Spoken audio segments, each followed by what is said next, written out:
For the first time in 2 months, the most famous pastry shop in Lisbon finally reopens. It was a difficult decision to close for the first time in 43 years, but today we are excited to reopen and do what we do best.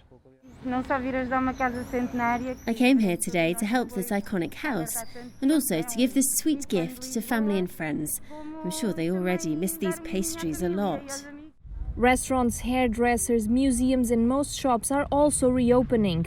A sweet reward as Portugal maintains one of the lowest number of confirmed coronavirus cases per capita in Europe. Dr. Filipe FROES from the COVID-19 task force says Portugal had time to prepare, with the virus arriving later than in Spain and Italy. We had precious days to implement a strategy that allowed us to prepare our hospital response.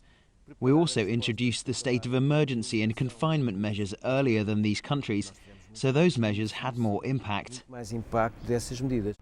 Portugal quickly closed schools, borders, and closely monitored patients placed in home isolation.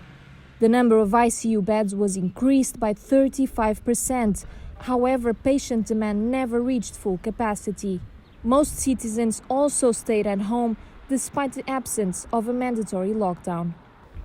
The government says other restrictions might be lifted soon, like resuming religious services or football games, if the situation continues to improve.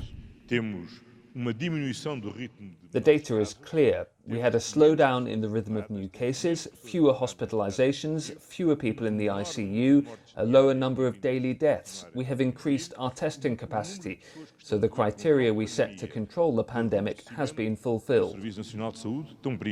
The government warns, however, that full safety from the virus won't be possible until there's a vaccine. Until then, social distancing and masks are part of the new normal.